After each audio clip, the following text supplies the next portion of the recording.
Nous avons eu beaucoup de chance que l'orgue ne soit épargné par l'incendie. Il n'a rien subi, mais il a quand même fallu le démonter puisqu'il était plein de poussière. Donc ça a pris 3 ans.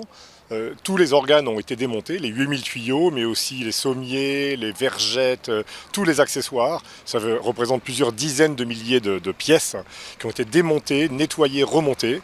L'orgue a été installé l'année dernière, déjà en 2023, et il a été réharmonisé, c'est-à-dire qu'on a fait reparler chaque tuyau depuis le printemps dernier, ce qui a pris 6 mois, travail de nuit, et ça a été terminé début novembre.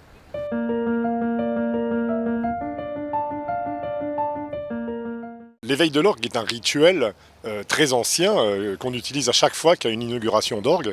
Et en fait, ça fait entrer l'orgue en tant qu'instrument liturgique. Avant ça, ce n'est qu'un instrument de musique et ça devient vraiment un instrument de culte. C'est ça la grande différence. L'orgue est réveillé. Ça veut dire que l'archevêque va s'adresser directement à lui, comme si c'était une personne.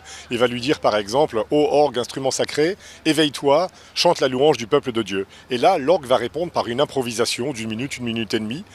Ce qui va, en fait, il va établir un dialogue comme ça 8 fois, sur 8 phrases, sur 8 intercessions différentes.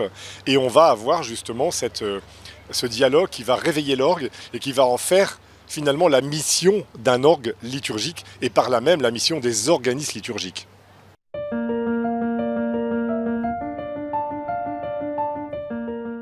Évidemment qu'on est heureux de revenir à Notre-Dame dans ce genre de circonstances, avec quand même une petite pointe d'appréhension, il faut le dire. Revenir à la cathédrale après 5 ans est une immense joie, bien entendu, surtout de la redécouvrir comme ça, aussi belle, aussi blonde. Elle n'a jamais été comme ça. Avant, je me souviens d'une cathédrale grise. Maintenant, elle a cette pierre blanche blonde, change totalement les choses. On a l'impression finalement de retrouver un lieu qu'on connaît, mais qu'on ne reconnaît plus. C'est ça qui est incroyable. Et c'est la même chose pour l'orgue. On a l'impression de retrouver un vieil ami après l'avoir perdu pendant 5 ans.